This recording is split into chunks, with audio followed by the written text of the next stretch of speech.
আমরা দেখতে পাচ্ছি পানিবাহী গাড়ি থেকে 3টি নজেল ডিসপ্লে করা হচ্ছে। কালার হলে ভালো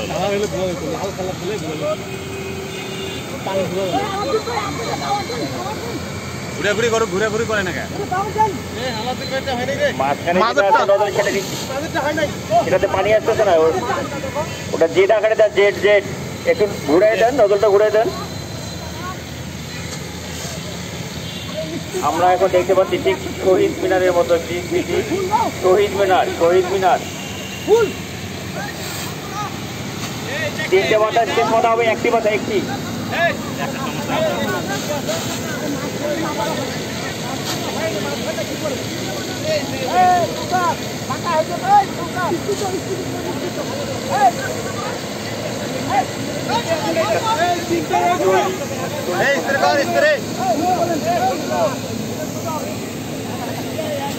আমরা অনেক সময় তৃতীয়তলা বা চতুর্থতলা ভবনে যে আগুন লাগে, আমরা নিচ থেকে এখানে আমরা অগ্নি নির্বাপন করতে পারি।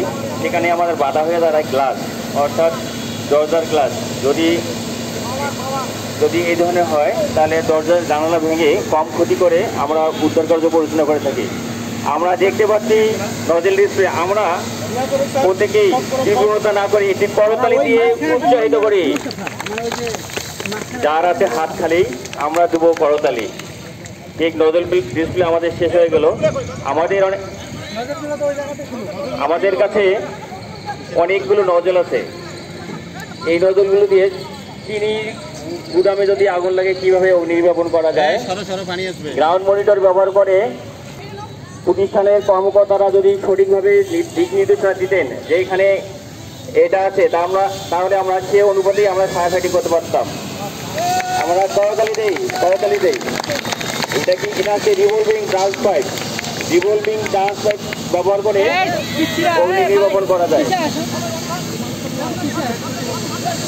পাটের গোডাউনে যদি পানি দেওয়া হয় সরাসরি সেখানে সরাসরি পানি পৌঁছতে পারে না। এভাবেই ঘুরে ঘুরে পাটের গোডাউনে অগ্নি নির্বাপন করা হয়।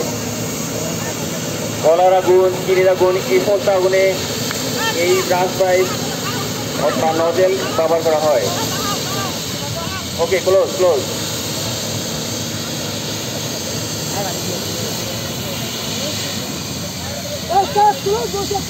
এবারে গ্রাউন্ড মনিটর ব্যবহার করে কিভাবে আগুন নেভানো যায় তারও একটি দৃশ্য দেখবো। গ্রাউন্ড মনিটর, দ্রুত গ্রাউন্ড মনিটর দেখবো।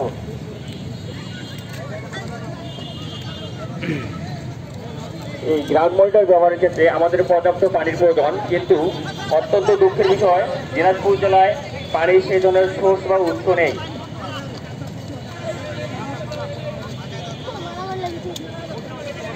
নিজের সম্পদ নিজেকে রক্ষা করতে হবে। এজন্যে আমরা যারা বহুতল ভবন তৈরি করতেছি তাদের প্রত্যেকে আন্ডারগ্রাউন্ড ওয়াটার রিজার্ভার রাখা দরকার এবং অগ্নি প্রতিরোধ ও নির্বাপন আইন 2003 মোতাবেক আমাদের এটা স্থাপন করা দরকার। হাই রাইজ ভবন যারা নির্মাণ করবেন, ফায়ার সার্ভিস ও সিভিল ডিফেন্সের সাথে যোগাযোগ করে এই ধরনের স্থাপনা তৈরি করতে হবে এবং তাদের অনুমতি নিতে হবে।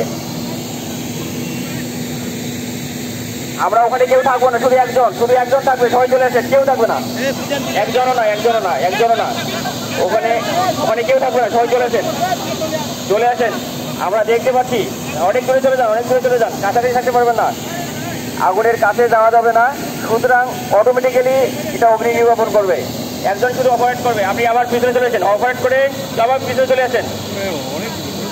ওকে, পিছিয়ে যান। আগুন এখন ডানের দিকে মুভ করেন। আগুন ডানে আসছে, ডানের দিকে বৃদ্ধি পাচ্ছে, সুতরাং ডানে মুভমেন্ট করতে হবে, ডানে। সুপ্রিয় দর্শক মন্ডলী, আমরা দেখতে পাচ্ছি এটা 100 ফুট পর্যন্ত অনেকগুলি নিক্ষেপ করা হচ্ছে। সেখানে লোকজন, সেখানে ফায়ার ফাইটার না থাকলেও চলবে।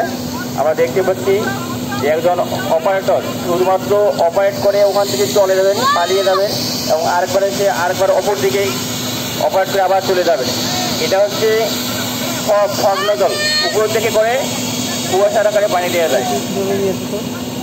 এটা হচ্ছে জেট, এটা 3টা মুখ থাকে। একটা হচ্ছে জেট সরাসরি, একটা হচ্ছে স্প্রে, আর একটা হচ্ছে ফগ। ফগ হচ্ছে কুয়াশা। ফগ আকারে অগ্নি নির্বাপন করলে আগুন নেভানো যায় এবং আগুনের খুব কাছাকাছি যাওয়া যায়।